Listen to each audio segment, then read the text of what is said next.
네, 3일 동안 평안하셨습니까? 네, 오늘은 우리가 매주 수요일 날 요한계시록에 나타난 소아시아 7개 교회에 주신 그 메시지를 살펴보고 있는데, 지금까지 이 5개 교회에 대해서 우리가 살펴봤습니다. 에베소, 서머나, 버가모, 두아디라, 그 다음에는 4대 교회까지 살펴보고, 오늘은 그 6번째 요한계시록 3장 7절 13절 말씀을 본문으로 빌라델비아 교회에 보내는 말씀, 빌라델비아 교회에 보내는 말씀, 이런 제목으로 하나님 말씀을 선포하고 함께 은혜받고자 합니다. 이 빌라델비아인데 사실은 그 영어 표현에 하면 필라델피아 이렇게 하는 게 더 정확하죠. 우리 성경에 그렇게 번역이 돼서 있는 그대로 빌라델비아 교회에 보내는 말씀, 이런 제목으로 말씀을 선고하고자 합니다. 특별히 오늘 본문 말씀을 통해서 먼저 주님께서 이 빌라델비아 교회 앞에 열린 문을 두었다고, 오픈 도어, 즉 열린 문을 두었다고 말씀하셨는데, 그렇다면 이 열린 문의 의미가 무엇일까? 즉 문을 열어줬다는 것인데 그 열린 문의 의미가 무엇인가? 그 다음에는 어떻게 이 빗장이 쳐진 문이 다시 열릴 수 있는가? 그 열린 문의 비결. 그리고 세 번째는 마지막으로 이 주님께서 문을 열어주시면 어떤 축복이 있는가? 열린 문의 축복. 이런 세 가지 관점에서 말씀을 선포하고 함께 은혜받고자 합니다. 열린 문의 의미가 무엇이고 비결이 무엇인가? 그리고 마지막 그 열린 문의 축복에 대해서 살펴보고자 합니다. 열린 문의 의미, 우리 주님은 은혜의 문, 구원의 문, 축복의 문을 열기도 하시고 닫기도 하시는 전권자이십니다. 그렇다면 이 열린 문의 의미가 뭔가? 그것은 이 빌라델비아 교회에 말하자면 앞길을 형통하게 해주신다. 즉 앞길이 열리게 해주신다. 혹은 형통하게 해주신다. 즉 잘 되게 해주신다, 그런 뜻인데, 하나님께서 문을 열어주시면 열리고 그렇지 않으면 아무리 우리가 열심을 내고 발버둥을 쳐도 결코 열리지 않는다는 것. 성공과 축복의 문, 또 번영과 형통의 문의 열쇠는 주님께 있음을 이렇게 말씀해 주십니다. 이 말씀드린 대로 주님은 임의로 문을 열기도 하시고 주님은 임의로 문을 닫기도 하시는 절대 주권자이십니다. 우리가 잘 아는 그 시편 127편 1절에 보면 여호와께서 집을 세우지 아니하시면 세우는 자의 수고가 떼며 여호와께서 성을 지키지 아니하시면 파수꾼의 경성함이 허사로다. 즉 경성이라는 건 깨어있음을 가리킵니다. 아무리 보초가 깨어서 지킨다고 해도 뚫린다는 거예요. 뿐만 아니라 개인의 사업의 문, 전도의 문, 사람의 마음의 문, 그리고 결혼의 문, 취업의 문, 기도의 문, 믿음의 문, 그 모든 문을 열기도 하시고 임의로 닫기도 하실 분이 우리 주님이시라는 것. 골로새 4장 3절에는 이렇게 말씀합니다. 또한 우리를 위하여 기도하되 하나님이 전도할 문을 우리에게 열어주사 그리스도의 비밀을 말하게 하시기를 구하라. 내가 일 때문에 매임을 당하였노라. 전도할 문을 열어달라고 바울은 이 골로새 교회에 편지를 그렇게 보냅니다.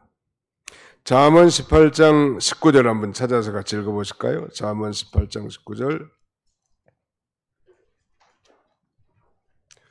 잠언 18장 19절 같이 한번 통독하겠습니다. 제 성경으로 931쪽 잠언 18장 19절 시작. 노엽게 한 형제와 화목하기가 견고한 성을 취하기보다 어려운즉 이러한 다툼은 산성 문빗장 같으니라. 그 산 높은 곳에 성을 쌓고 그 성을 출입할 수 있는 문을 다는데 그 문이 보통 문이겠습니까? 아주 견고한 문이죠. 그래서 웬만해서는 그 성문이 들어갈 수 없어요. 공성태로 밀어 제낀다든지 특별한 수단을 쓰지 않는다면 이와 같이 이 노엽기한 형제가 화목한다는 게 그렇게 어려운 것 같아요. 특별히 이 성도들 간의 다툼, 이건 안 믿는 사람들보다 더 무섭게 다쳐가지고 이 화목하기가 더 어려운 것 같아요. 사실은 그건 예수님이 가르친 정신과는 너무 거리가 먼 거죠.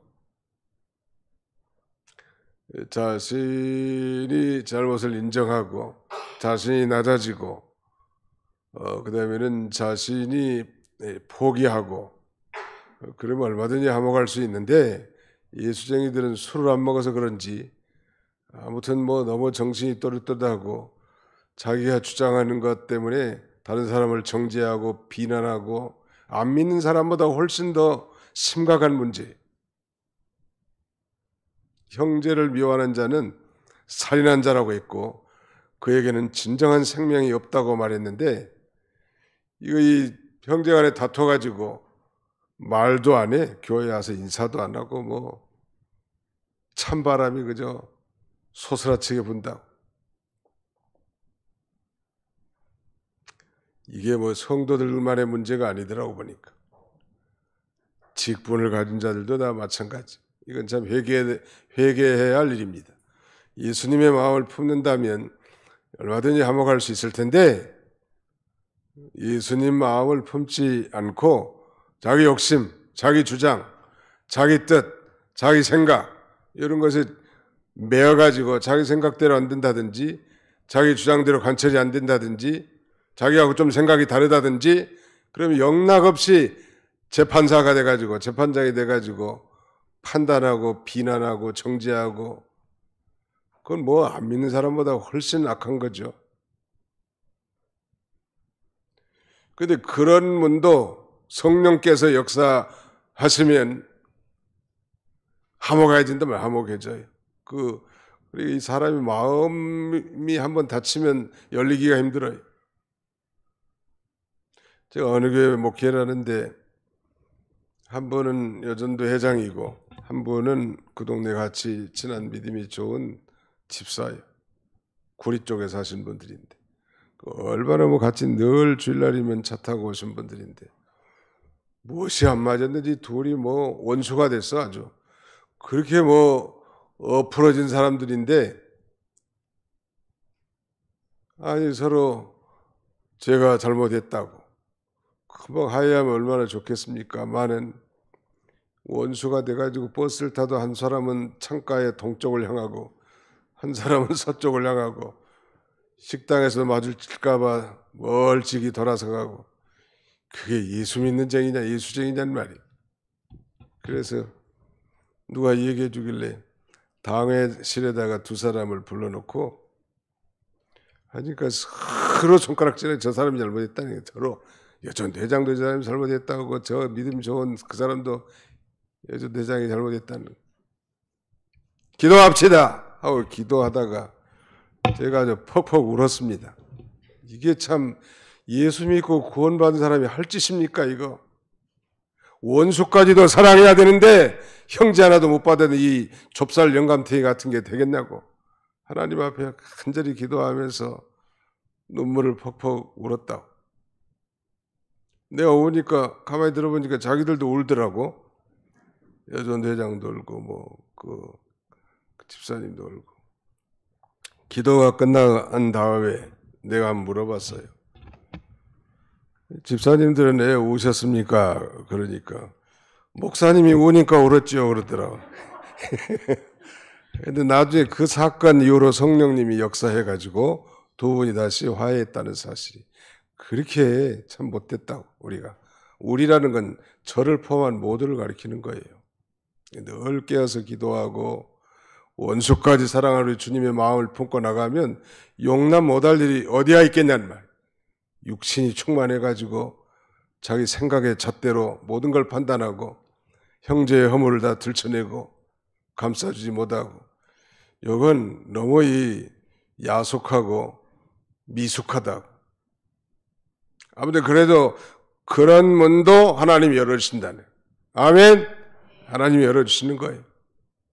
하나님이 열면 또 닫을 사람이 없고 닫으면 열 사람이 없다고 했는데 이 문을 열으실 분이 우리 주님이시라는 말. 유다 백성이 하나님 앞에 범죄했습니다. 우리가 잘 아는 우상을 숭배하고 안식일을 범하고 하나님보다 세상 세력을 더 쫓아가니까 하나님이, 그리고 해결치 않으니까 마침내 저 바벨로니아에 이 포로를 보냈죠. 70년 동안 비참한 포로 생활을 했는데 거기서 또 문을 열어서 70년이 차니까 고레스 왕을 등장시켜 이 유다 백성들을 본토로 귀국하게 합니다. 70년 만에 문이 열리는 거예요. 저 구소련도 마찬가지예요. 지금은 러시아인데, 원래 러시아, 제정 러시아는 이 종교가 이스턴 오토독스 처치라고 하는 동방 종교예요. 러시아 동방 종교예요. 러시안 오토독스 처치. 이 러시아 동방 종교입니다. 러시안 이스턴 오토독스 처치. 근데 이 교회가 18세기에 20세기에 엄청난 타락을 가져왔습니다. 18세기, 19세기. 그래서 하나님이 이 러시아 한복판에서 소위 이 혁명이 일어나게 합니다. 그 유명한 혁명 이름이 볼셰비키 혁명이에요. 그래서 공산화가 되는 거예요. 그리고 무려 약 70년 동안 철의 장막을 치고 뭐 예수 믿는 사람이 수천만이 죽었다고 합니다. 이 스탈린 치하에서. 근데 한 70년이 지나니까 같은 고시 집안인 고르바초프를 세워서 문을 열어서 복음이 들어가게 하고 러시아가 된 거예요. 하나님이 문을 닫을 때도 있고 하나님이 문을 열 때도 있어요. 북한도 지금 이 1945년 해방 이래로 약 78년째 지금 문이 닫혀 있는데, 사실은 90년대도 다 문이 좀 열려서 다 국경을 다 넘어가기도 했고, 지금 우리가 생각보다 많이 자본주의 사상이 이 장마당에 깊이 만연돼 있다고 합니다. 문만 열리면 금방 복음화될 수 있다는 거. 하나님이 어떻게 하실는지 알 수 없어요. 활짝 열는지, 이런 상태에서 저렇게 복음이 어떻게 들어가게 하실는지. 근데 지금도 아무튼 남쪽에 많은 그 탈북자들이 다 전화가 된다고 하고 돈도 붙인다고 하고, 돈만 붙이겠어요? 거기서 복음도 전하고 예수 믿는 게 복이라고. 하나님이 살게 한다고. 아마 복음을 전한 사람들이 많이 있다고 생각이 됩니다. 특별히 빌라델비아 교회는 로마와 아시아를 연결하는 중요한 통로인데, 소위 아시아로 통하는 관문이었다고 합니다. 이 빌라델비아 교회가. 그래서 그 교회에 구원의 복음을 전파할 수 있는 이 전도의 문을 활짝 열어주신 거예요. 어떤 문을 열어주셨을까? 이 바울도 그 1차, 2차 선교여행 후에 그 선교 보고를 하면서 믿음의 문을 열어줬다고 보고합니다. 거기 한번 찾아볼까요? 사도행전 14장입니다. 사도행전 제14장 27절로 28절을 같이 읽겠습니다. 시작. 그들이 이르러 교회를 모아 하나님이 함께 행하신 모든 일과 이방인들에게 믿음의 문을 여신 것을 보고하고 제자들과 함께 오래 있으니라. 믿음의 문을 열어준 거예요. 중국이 이제 등소평이 등장하면서 개방 개혁 정책을 폈는데, 그 개방이라는 게 말 문 열어준 거예요. 등소평의 마음을 하나님이 팽 돌려가지고 뭐 흰지든 아니 흰 고양이든 검은 고양이든 쥐새끼만 잡으면 됐지, 우리가 자본주의 시장경제 좀 받아들이는 게 뭔 문제냐, 나라가 일단 부강하고 보자. 하나님이 등소평망을 팽 돌려가지고 문을 열어가지고, 당시에 그 닉슨 대통령 치하의 이 키신저라고 하는 외교관이 소위 핑퐁 외교, 탁구를 통해서 이제 문을 열기 시작합니다. 문만 열어진 게 아니고 문화혁명 당시에 예배당이 다 창고로 공장으로 바뀌었다는 것들이 다 개축되면서 복음이 전파되고, 한국과 대만, 홍콩, 마카오, 기타 여러 나라들이 일순간에 엄청난 재원과 함께 복음을 전파하게 되는 거예요. 요새는 지금 많이 다친 거예요. 이제 시진핑 집권 상기와 가지고 옛날에 비하면 문이 많이 닫혔다고. 구소련에서 해방된 독립국가들 여기도 마찬가지. 소련의 해체와 함께 문이 열려서 복음이 엄청나게 전파됐고 독립국 연합이 15개 국가인데 그중에 카자흐스탄이 가장 문이 많이 열렸고 기독교의 자유가 제일 많이 보장돼 있습니다. 우리 교단에서도 아주 이 카자흐스탄 남부에도 여러 교회가 세워져 있고 수도인 짐켄트뿐만 아니라 옛날 수도인 알마티, 이 알마티라고 하는 지역에도 교회들이 많이 세워졌고 또 아스타나라고 하는 새 수도에도 우리 교단 교회가 세워져 있습니다. 그 문이 열려가지고 선교사들이 가서 교회를 세우고 성도들에게 복음을 증거해서 모인 사람들이 이렇게 됐다는 문을 아마 이 빌라델비아 교회 이런 전도의 문을 활짝 열어준 것 같아요. 보니까 그렇다면 이 열린 문의 비결, 오늘날도 하나님께서 이 문이 열린다는 걸 형통하게 하고 그 다음에 일이 잘 풀리게 한다고 했는데 어떻게 한 사람에게 이렇게 문을 열어주실까? 열린 문의 비결이 무엇인가? 거기 우리 성경을 보겠습니다. 8절 같이 읽습니다. 오늘 요한계시록 제3장 8절 시작. 볼지어다 내가 내 앞에 열린 문을 두었을 때 능히 닫을 사람이 없으리라.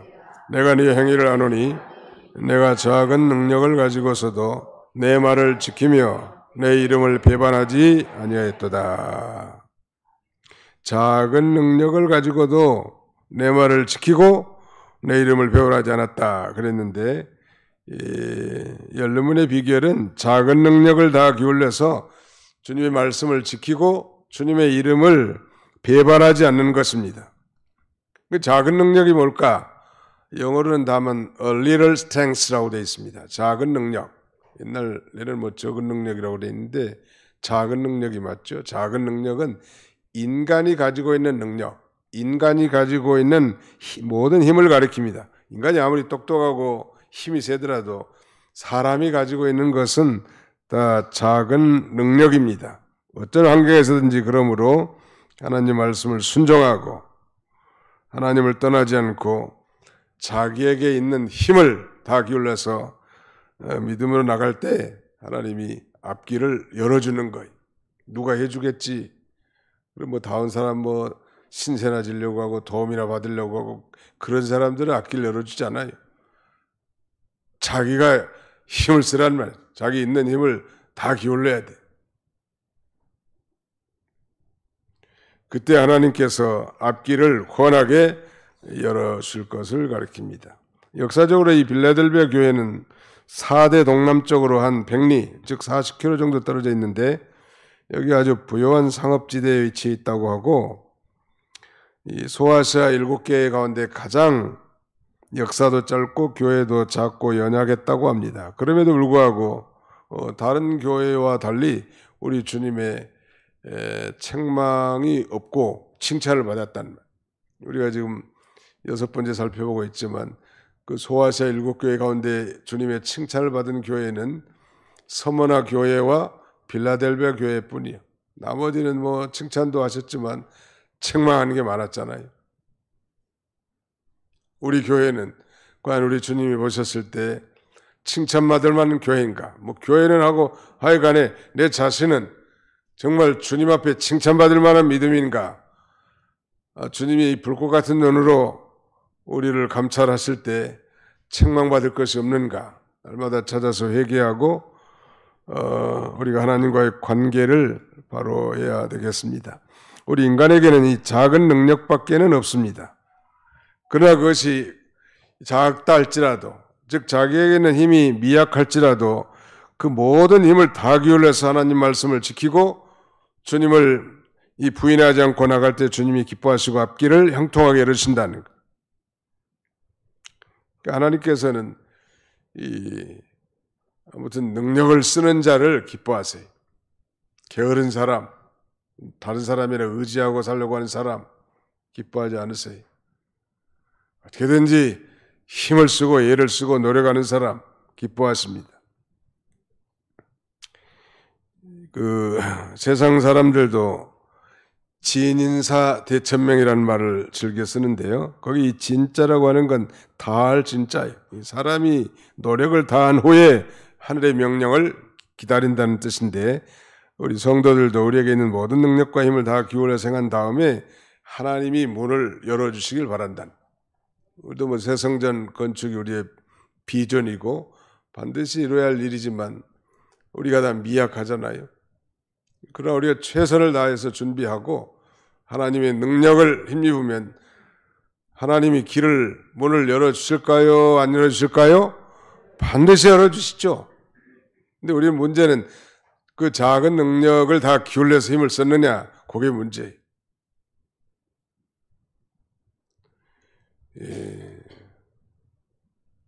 아무튼 서울에 많은 대형 교회들이 세워져 있지만 그 사람들이 꼭 재산이 많아서 그렇게 교회를 아름답고 크게 지은 것만은 꼭 아닙니다. 다 그들도 최선을 다하고 그 작은 능력을 다 기울인 거예요. 그때 하나님이 인간 지각에 뛰어난 형통의 역사를 이루게 하셨죠.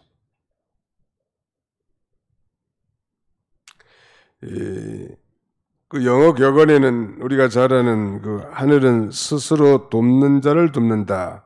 Heaven helps those who help themselves. 하늘은 스스로 돕는 자를 돕는다. 여기 영어 격언에 있는 말인데 애초에 누가 번역을 했는지 모르지만 좀 오역이요. 스스로 돕는 자가 그렇다면 스스로 남을 돕는다는 말인가, 자기 자신을 돕는다는 말인가, 아주 애매하단 말이에요. 제대로 이 번역은 하늘은 스스로 노력하는 자를 돕는다 그런 말이에요. 진인사 대천명 그 서양 격언이라고 거의 다 비슷한 거잖아요. 공부도 하나도 안 해놓고 좋은 대학 가게 해달라고 하면 그런 기도를 들어주시겠냐는.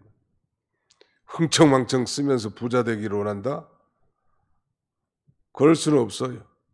어제 젊은이들은 일과 그다음에 즐기는 것을 동등하게 생각한다고 하는데 워라벨이라고 하나요? 아무튼 좋습니다. 그럼 쓸 것 다 쓰고 어떻게 자기 내 집 마련할 수 있겠어요? 다 작은 돈이라도 전략하고 저축하고 모아서 또 나중에는 대출도 받고 그래서 자기 집도 마련하는 거지. 자기 쓸 거 다 쓰고 준비도 하나도 없이 어떻게 자기 꿈이 이루어지겠냐는 말이에요. 마태복음 25장에는 우리가 잘 아는 달란트 비유가 있잖아요. 거기에 한 달란트 받은 자는 땅에 묻어두지 않았습니까? 그가 하나님께 아주 도되게 책망을 받습니다. 뭐라고 받는가 하면 너는 심지 않는 것에 내가 거두고 해치지 않은 것에서 모은 줄 아느냐? 책망을 받는다는 말. 아주 게으른 종이나 악하고 게으른 종아. 그러면 그 한 달란트 뺏어가지고 다른 사람 주잖아요. 즉 힘써 일하는 10달란트 받은 자에게 줍니다. 악하고 게으른 종의 생각은 뭐냐면 우리 하나님은 좋으신 하나님이니까 심지 않은 것에서도 거두고 해치지 않은 것에도 모을 수 있다고. 그러나 우리 하나님은 반드시 심는 것에 거두시고 해치는 것에서 모으신 하나님. 일반적인 추수의 원칙은 심은 대로 거두는 거예요. 많이 심으면 많이 거두고 적게 심으면 적게 거두고. 하나님 나라에서 누가 큰 자일까? 아무튼 주와 복음을 위해서 헌신을 많이 하신 분, 하나님의 교회를 위해서 희생을 많이 한 분이 큰 자지, 목사가 큰 자가 아니고 장로님이나 권사님이 큰 자가 아니고 하나님 나라에서 희생을 많이 한 사람. 놀라운 사실은 하나님 나라를 위해서 희생하고 헌신하면 하나님이 또 그 인생의 앞길의 문을 열어주셔서 기적같이 건강도 주시고 필요한 물질도 채워주시고 앞길을 또 열어주시죠. 하나님의 비법이요. 문이 잘 열리게 하려면 아무튼 작은 능력을 다 기울이란 말. 이 베세다 공원에서 소위 수많은 사람들, 장정만 5천 명이 모였다면 뭐 어린이나 여인들, 노약자들까지 합한다면 줄잡아 2만 명은 넘었을 것 같은데요. 그 2만 명을 어떻게 먹이냐는 말이에요. 안드레 이 빌립이라는 제자는 그 계산력이 대단히 빨라서 엄청난 양의 이 음식이 필요할 거라고 얘기했지만 그런 얘기 갈 것 없다. 너희가 먹을 것을 주어라. 하는데 한 소년이 먹으려고 싸온 점심 도시락 5병이요. 떡 5덩어리하고 물고기 2마리를 안드레를 통해서 주님 앞에 바쳤더니 예수님이 그걸 축사하시고 5천 명을 먹이고도 12강주리가 남은 사건은 바로 이 적은 능력을 기울일 때 하나님은 그걸 많게도 하고 크게도 하셔서 놀라운 역사를 이루어나가시는 주님이시란 말. 아멘. 네. 모든 원리가 다 그래요. 문이 어떻게 하면 제 인생의 문이 열리겠습니까? 아무튼 적은 능력을 기울여서도 하나님 말씀을 지키고 주님의 이름을 배반하지 않고 나가면 하나님께서 문이 아주 철옹성 같아도 그 문을 열어서 성취하게 하시는 하나님이십니다. 그 결과, 즉 열린 문이 열린 그 축복의 결과는 무엇인가 한 3가지인데, 첫째는 9절에 원수가 발 앞에 굴복하게 해주시고, 2번째는 시험의 때를 면하게 해주시고, 3번째는 성전의 기둥이 되게 하신다는 것. 10절로 12절까지 또 같이 한번 읽어보겠습니다. 요한계시록 3장 10절로 12절까지 시작.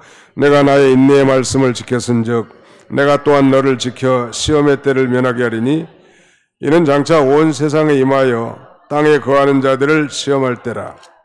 내가 속히 오리니 내가 가진 것을 굳게 잡아 아무도 내 멸관을 빼앗지 못하게 하라. 이기는 자는 내 하나님의 성전의 기둥이 되게 하리니 그가 결코 다시 나가지 아니하리라. 내가 하나님의 이름과 하나님의 성 곧 하늘에서 내 하나님께로부터 내려오는 새 예루살렘의 이름과 나의 새 이름을 그의 위에 기록하리라. 이 9절은 읽지는 않았지만 아무튼 원수가 발 앞에 굴복하게 해주는 거예요. 이 빌라델비아 교회 안에는 유대인 성도들이 있었는데 그들은 아마도 동족인 유대인들로부터 많은 환난과 고통을 당한 것입니다. 왜냐하면 당시에 그 유대인들은 다 유대교 신자들인데 유대교를 버리고 기독교로 개종하는 것은 그 생존권이 다 박탈되는 무서운 일이에요. 요새도 마찬가지. 어느 나라는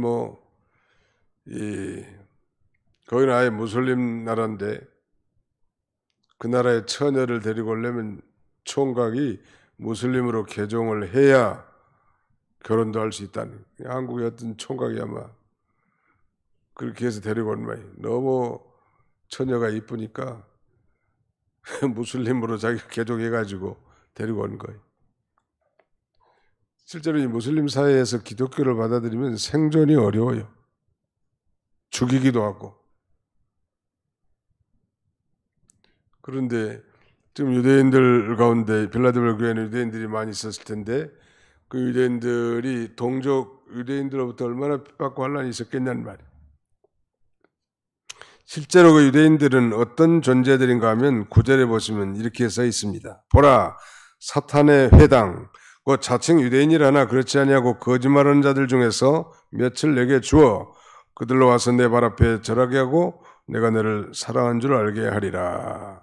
유대인들은 스스로 자기가 선민이다, 하나님의 백성이다 이렇게 자부하고 있었지만 사실은 그 성도들을 핍박하는 사탄의 굴이었다는 거예요. 사탄의 도구였습니다. 이런 박해 가운데서도 빌라델비아 교인들의 전도로 아마 이 유대인들 중 유력한 지도자 몇 사람이 들어온 것 같습니다.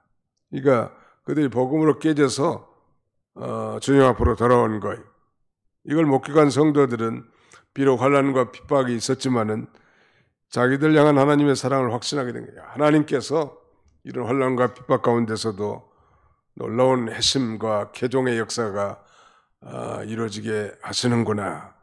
이렇게 목도하고 큰 기쁨을 얻었을 것 같습니다. 두 번째, 이 열린 문의 결과 시험의 때를 면하게 해준다고 했는데 다시 보십시오. 10절. 내가 나의 인내의 말씀을 지켰은즉 내가 또한 너를 지켜 시험의 때를 면하게 하리니 그랬죠. 시험의 때는 오늘날과 같은 이 말쓰지 말에 온 세상에 임해서 땅에 거하는 자들을 시험할 때,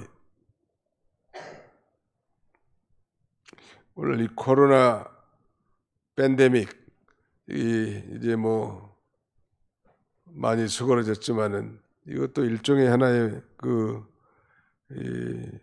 예수님 재림 직전의 환란이라고 할 수 있습니다.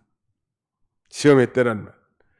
그럼에도 불구하고 특별히 이 빌라델비아 교회인들 가운데 이 작은 능력을 가지고서도 주님 말씀을 지키고 그 이름을 배반하지 않았기 때문에 하나님께서 함께 해주시고 그 시험의 때, 환란의 때 보호해 주시는 것. 예를 들면 뭐 다니엘서에 나타난 다니엘의 세 친구들이 얼마든지 자기 목숨을 위해서 믿음을 배반할 그런 환경이지만 그러나 끝까지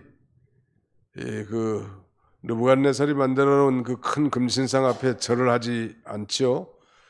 그래서 이 평소보다 뭐 7배나 더 뜨겁게 풀무풀을 달궈가지고 그 세 친구들을 다 던졌지만 하나님이 그들의 머리카락 하나 상하지 않도록 보호해 주셨다는, 환란의 때에 지켜주시는 거예요. 작은 능력을 다 기울여서 하나님 말씀을 지키고 주님의 이름을 배반하지 않으니까 하나님께서 도리어 원수들이 심판받는 것을 목도하게 한 것입니다. 이 다윗도 마찬가지. 다윗도 얼마나 무슨 생명의 위태로운 환경 가운데 있었지만은 사울의 추격을 받아서 쫓겨다니는 그런 신세 가운데서도 많은 어려움이 있었지만 하나님께서 그 믿음을 지킨 다윗을 이 생명싸개로 싸가지고 그를 안전하게 보호해 주셨고, 후에 그는 이 열왕기상 1장 29절에 이렇게 고백합니다. 내 생명을 모든 환난에서 구하신 여호와께서 살아계심을 두고 맹세하노라. 내 생명을 모든 환난 가운데서 구하신 여호와라고, 여러 환난 가운데서 건지신 여호와시라고 그렇게 친히 입술로 고백하지 않습니까? 결코 하나님을 배반하지 않았기 때문에 그는 그야말로 하나님의 이 생명싸개로 지킴받은 아주 특별한 이 보호하심을 받게 된 것입니다. 오늘 이 시대도 그야말로 믿음 지키는데 시험의 때고 환난의 때가 분명합니다. 믿음 지키기가 어려워. 풍성함으로 말미암아 어려운 때를 만났다고도 할 수 있고요. 차라리 없으면 더 하나님을 의지할 텐데, 국민소득이 한 10,000불 이상 되면 이 신앙이 떨어진다는 거예요. 우리는 무려 30,000불이 넘어 지금. 선진국 대열에서 들어섰다. 이 환란의 때가 분명한데 이런 때라도 항상 깨어서 자기에게 있는 힘, 작은 능력을 다 기울여서 하나님 말씀을 지키고 주님의 이름을 배반하지 않고 나갈 때 하나님이 그 환난 가운데서 우리를 지키시고 보호해 줄 것을 확신합니다. 그 다음에 12절에는 그 성전의 기둥이 되게 된다네. 기둥은 그 성전 전체를 따받쳐주고 그 하중을 지탱해주는 기둥들 아닙니까? 초대 예루살렘 교회 기둥들은 뭐 야고보와 요한 그리고 베드로를 이 기둥과 같이 섰다고 갈라디아 2장 9절에 말씀하는데, 오늘날도 이 많은 시험과 고난 가운데서도 적은 능력을 다 기울여서 하나님 말씀을 지키고 인내하면서 이겨나간 사람은 하나님께서 그런 사람들이 교회의 기둥과 같이 귀하게 쓰임받는 유명무실한 그런 존재가 아니라 저 교회는 참 저 권사님이 기둥과 같다고. 우리 교회도 두 분 장로님이 그 기둥과 같이 서 있는 거예요. 그 솔로몬 성전에 사실 기둥은 그 야긴과 보아스 기둥이 세워져 있는데 그것은 사실은 건물을 다 완성한 다음에 그 말하자면은 장식용 기둥이에요. 그러니까 이 건물의 하중을 지탱해 주는 기둥은 아니에요. 왜 그런데 하나님께서 솔로몬 성전 앞에 야긴과 보아스 두 개의 기둥을 세우는가 하면 그 야긴이라는 말은 그에게 그가 세우신다. 보아스는 그에게 능력이 있다. 그런 말이에요. 그러니까 교회 올 때마다 두 기둥을 쳐다보면서 교회를 세우신 분은 하나님이시다. 우리 가정을 세우신 분도 하나님이시고 내 인생을 건설해 줄 분도 하나님이시다. 그걸 늘 보면서 그 성전에 출입하는 거. 또 그에게 능력이 있다. 하나님에게 능력이 있다. 이걸 믿으면서 하나님 앞에 제사를 드리는 건데 여기 좀 중요한 갈목할 만한 것은 12절 하반절에 보면 이렇게 되어 있습니다. 12절 하반절에 보십시오. 내가 하나님의 이름과 하나님의 성 곧 하늘에서 내 하나님께로부터 내려오는 새 예루살렘의 이름과 나의 새 이름을 그의 위에 기록하리라. 그러니까 그 기둥과 같은 성도 위에다가 이 세 가지 이름을 기록해 주시겠다는 거예요. 첫째는 하나님의 이름, 둘째는 새 예루살렘 성의 이름, 셋째는 예수님의 새 이름을 그 기둥에다가 기록해 주시겠다는 거예요. 이름을 쓴다는 것은 소유권을 증명하기 위한 것인데 하나님의 이름, 첫째 하나님의 이름을 쓰는 것은 그들이 하나님의 소유인 걸 밝히는 것이고 두 번째 새 예루살렘 성의 이름을 쓰는 것은 바로 이 새 예루살렘, 즉 하늘나라, 하나님의 나라에 들어갈 자임을 증명하고 세 번째 예수님의 새 이름을 쓴 것은 부활하신 예수님의 소유가 됨을 증명하는 거예요. 오늘 이 교회 안에 기둥과 같이 섬기고 봉사하고 충성하는 사람에게는 이 세 가지 이름이 기록되어 있는 거예요. 하나님의 이름, 새 예루살렘 성의 이름, 새 예루살렘 성의 세 번째는 예수님의 새 이름이 거기 기록되어 있는데 하나님의 소유란 말이에요. 우리가 또 예수 그리스도로 말미암아 하나님의 것이 되었고 또 우리가 지금은 이 새 예루살렘은 곧 하나님의 나라인데 하나님의 나라는 곧 성령 안에서 의와 희락과 평강이 넘치는 나라가 새 예루살렘 성이고 하나님 나라인데 바로 이렇게 충성 봉사하는 기둥과 같은 하나님의 종들의 심령에는 말할 수 없는 의와 기쁨, 평강이 강물처럼 흐르게 될 것을 우리에게 가르쳐 주십니다. 이제 말씀을 맺고자 합니다. 하나님께서는 이 문의 개폐, 문을 열고 닫게 하시는 전권자이십니다. 그러니까 뭐 내 자녀라도 내가 난 내 자녀라도 그 자녀의 마음 문을 부모라도 함부로 열 수도 없고 열어지지도 않아요. 교인들 간에도 마찬가지고요. 그래서 하나님 앞에 하나님이 열어주시면 된다는 말. 기도를 많이 하고 자기에게 있는 적은 능력을 다 기울이라는 말. 우리가 할 일은 이 적은 능력을 다 기울이는 건 우리가 할 일이에요. 기도의 적은 능력, 봉사의 적은 능력. 우리가 뭐 이 새성전 건축도 우리의 꿈이고 계획이지만 그것도 적은 능력을 다 기울이는 거예요.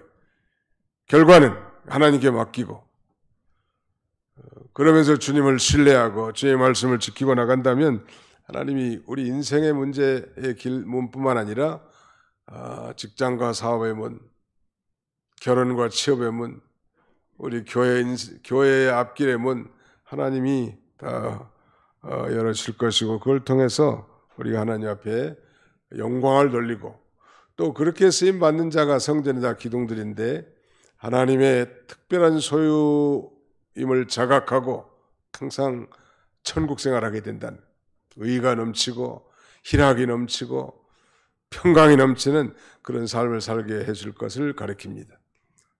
바라기는 우리 도봉교회도 이렇게 열린문 교회 하나님이 열어주신 여러 아주 전도의 문, 믿음의 문, 기도의 문 아주 공효를 이루는 문이 활짝 열려서 우리 교회를 통해서 하나님 나라가 확장돼 나가고 또 그 일에 참여하는 기둥과 같은 그런 성도들이 정말 믿음으로 살고 이 천국 생활하는 이런 복된 교회가 되시기를 주님의 이름으로 축원합니다. 기도합시다.